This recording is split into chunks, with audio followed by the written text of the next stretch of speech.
Awesome, welcome to the wonderful world of Waikato Sheds. We've got a special episode for you today. You'll have seen all the different amazing bits of joinery that go into all the sheds that we've been doing for the last 18 years and wondering, where does it come from? City Glass Hamilton, Jason. I mean, we love them, we support them, and you hear about them in all of our videos pretty much. So they're down here in Riverlea in Hamilton. We'll come inside, we'll meet Pete and Kate as well. Alright, let's go and see where the magic happens, where all this awesome New Zealand made joinery comes from. Alright Jace, I think we made it down to the City Glass reception. I think we're looking for a man named Pete. Hey Sean. Hey Pete, how's it going? Good to see you. Hey, Yeah. Jess. It's my set. Yeah. So Pete, tell us a little bit about City Glass, how long you guys been around for, etc. Yeah, well, Pete's my name. City Glass, been going 28 years. Yep. Started off myself and two other guys, and we've grown to 22 staff. Yep, nice. Everybody's Hamilton based or very close around Hamilton. Here we have Jackie, who's does a lot of the reception work and the pricing of glass. Yep. Kate, who does a lot of the coordinating for the joinery. Alison, who does all the admin and some pricing as well. Yep.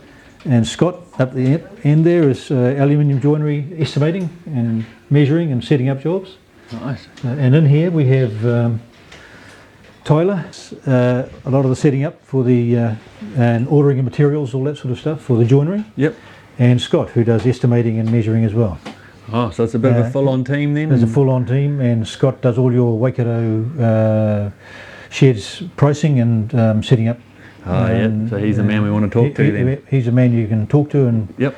he'll keep you happy, I'm sure. Cool. So how long have you been working with Waikato Sheds? 18 years now. Yep. Yeah. So it's a good relationship, and we're very happy to be involved. Yeah, I mean, you guys look after us, we look after you. Yep. I mean, we love the service that we get, and obviously we really appreciate the joinery items that go into the sheds, and I'm sure that the clients do as well. Yeah, no, it's our pleasure. I mean, Shall we go and have a look how it's all made? Come along and we'll have a look, eh? Sweet.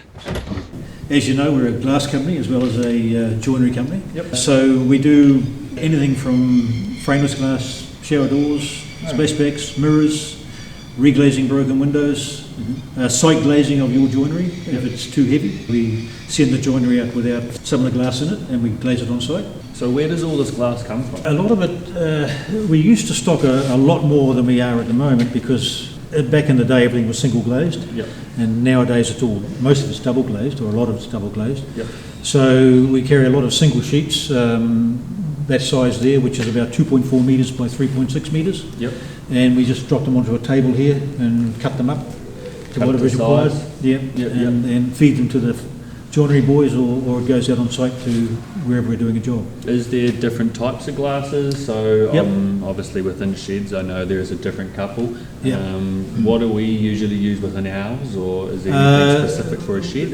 No, well, a lot of your stuff is double glazed and some of it's single glazed. If it's single glazed, it's generally just clear glass or tinted, grey tinted. Yep. If it's double glazed, it's a much heavier and thicker unit, which again could be clear or double glazed. Double glazed unit here, that's one that's, you can see the width of it, compared with a normal piece of glass, which might only be 4 or 5 mils thick. Quite thin, yeah. This one right here, going to our office maybe tomorrow? That's right. Yeah. That's one of yours, it's going in tomorrow. Cool, so I think this is actually going to go into one of the sliders in our office. Awesome, can't wait to see it in there finally. When you're making a window or a joinery item, does it start here? If it's single glazed, it starts here. Yep. If it's double glazed, the unit is made, starts being made in Auckland and is shipped down here. Yep. And then from here, it's either glazed into the unit itself, the double glazed, the joinery unit, or if it's too heavy, it's glazed on site. I'd be just curious, how do you actually cut the glass? I've broken a fair few glasses You've over broken a my few time, bits? but I've never actually cut the glass. I can give you a demo if you like. A small piece of this. Yep. So you can see how it's cut. A glass cutter, and there's a tungsten tip wheel in there that scores the piece of glass, and then from there we just break it. So let's say we'll start here. Just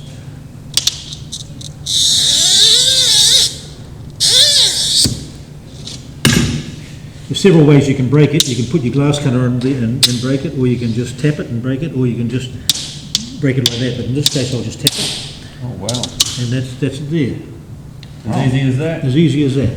Yeah. Well, impressive. You've got the tools and the know-how, it seems easy. That's right, If yeah. you don't have the tools and the know-how, it's pretty much like magic. Yeah, well, we know how to cut the glass. Let's see how we make it into windows. Yep, we're going to show you.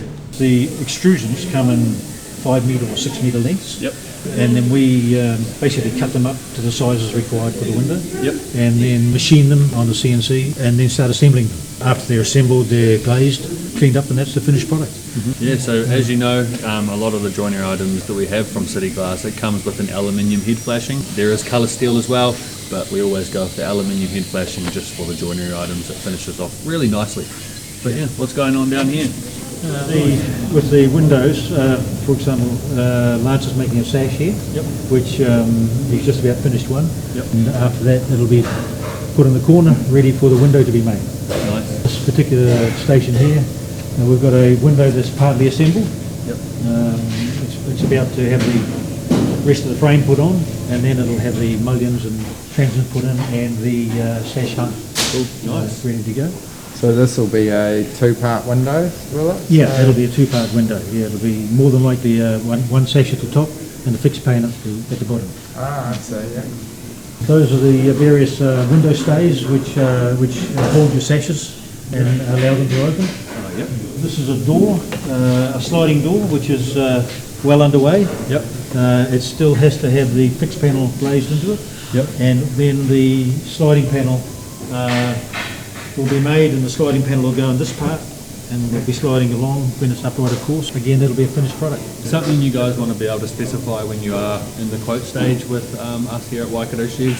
It's also nice to know which way windows are opening, which way they're sliding, etc., etc., because these guys down here, they're happy to facilitate whatever works with you guys the best. The thing to remember about if you're specifying, if you've got a window or a door and you want a part of it to slide, you always view it from the outside. You're always looking from the outside, but never from the inside. All right, that's good to know. Outside only. Yeah. So this is a sash that's being made.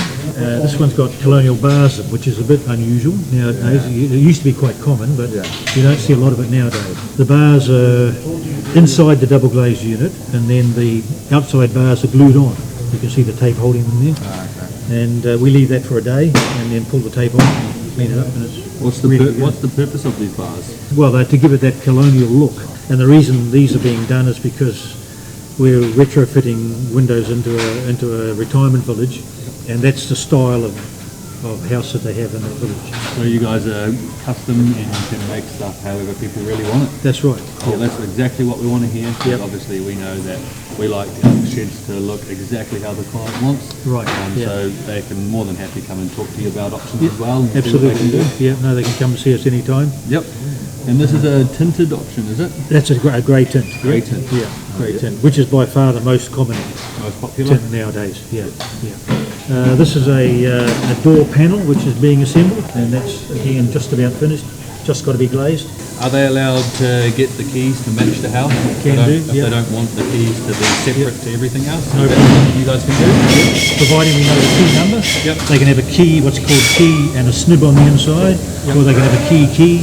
Yep. The most common one is a key snib, but if your security is an issue, sometimes people like to have key both sides. Yeah, lots of options that you can choose from. You just got to choose what you prefer, and obviously let us know, and we can make sure it happens. So this is a sliding door that's being built. Now this one in particular is single glazed, and you'll notice that the bead is sloping down like that because the glass is quite a bit thinner. Yep. So therefore, it needs to have quite a bigger bead on it. All the joinery comes in the colour steel options as well.